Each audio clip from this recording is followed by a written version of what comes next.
তো আমরা আজকে যাচ্ছি রাসমেলায়, যাবে মা, দাদা, বৌদি, আরও একজন আছে।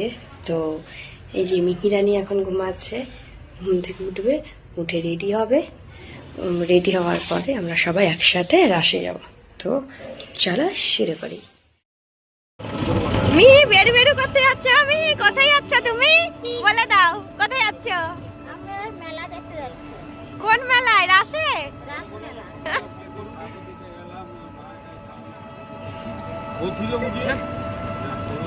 কোথায় রাসমেলা দেখতে যাচ্ছি? গঙ্গাধরপুরের ওইখানটায়, তাই না? হ্যাঁ চলো, গঙ্গাধরপুরের ওইদিকে গেছো।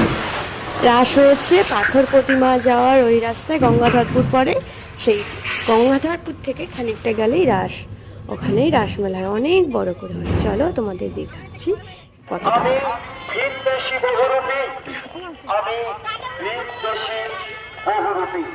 তাই কিন্তু ভুল করবেন না, একা শুনে বসে, সপরিবারে বসে, সব বন্ধু বান্ধবে বসে উপভোগ করবার মতো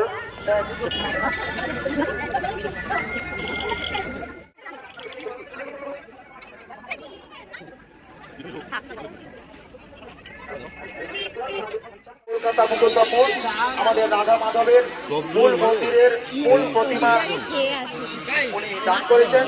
ওনার শারীরিক এবং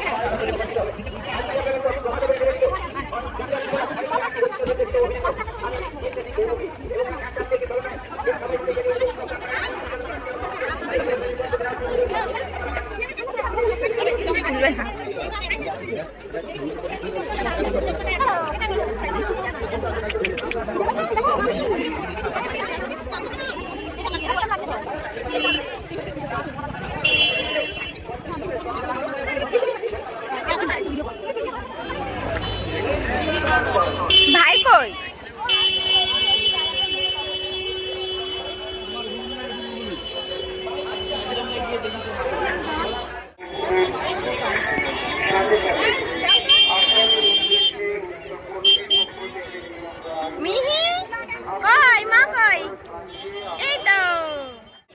সত্যি রাসটা অসাধারণ, দেখতে একদম দারুণ লাগছে। আর আমি এরকম রাস ফার্স্ট টাইমই দেখছি, এর আগে কোনোদিন কোথাও দেখিনি।